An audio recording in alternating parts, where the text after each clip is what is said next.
Kylian Mbappe has already made it clear that he wants to honor the 1 year left on his contract with PSG, and not to abandon his optional contract extension before 31 July, when his contract expires. The striker knows that from an economic point of view, this is the best decision for him. What's more, leaving this summer for Real Madrid, unless PSG give in on their demands, and Los Blancos present him with a stratospheric offer, anything more than going to Madrid now is losing money, because it means giving up a contract with Qatar that is difficult to match. To begin with, Mbappe receives a gross salary of 70 million per season, between 35 and 40 million net, because, as Marca reported at the time, he is not eligible for the tax benefit for foreigners, and to this amount must be added 2 bonuses per season. 60 meters gross signing on bonus and another 60 meters gross loyalty bonus paid at the end of the summer or winter transfer window. In total, another 120 meters, which comes to around 65 meters net. In short, Mbappe earns around 100 million net per season, and PSG earns around 200 million gross at the end of each financial year on 31 June. In 3 years,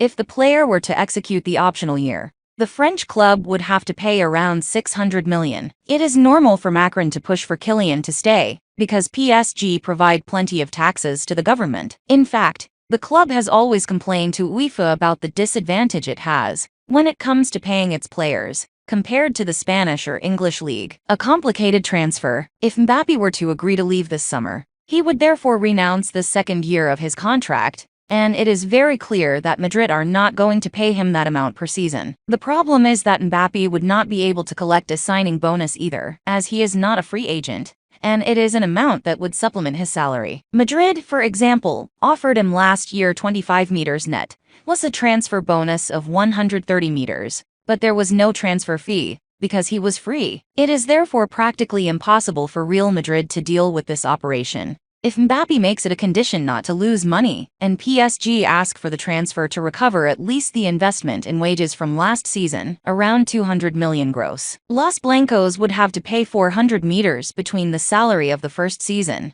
and the transfer, which is unfeasible. The only option, transfer at a very low price and cash in on PSG for the next season. Time is on Real Madrid and Mbappe's side. The only way to make a transfer possible this summer is if, on the one hand, PSG end up accepting a very low transfer, but Qatar is not known for giving in, and already took a risk once knowing that the player could leave on a free transfer, and ended up renewing last May. For Mbappe, the passing of time is a good thing. If the transfer was made just before the close of the market, he would have already received 2 monthly payments in July and August, around 12 million gross, and if he has already earned the transfer bonus of 60 meters, that makes a total of 72 million gross. The controversial letter, PSG, for the moment, insists that Mbappe will not leave on a free, and that he has also shown his willingness to leave through the letter he sent them a fortnight ago. However, for the French club, time is important because it is not the same to plan the next campaign, with or without their top star,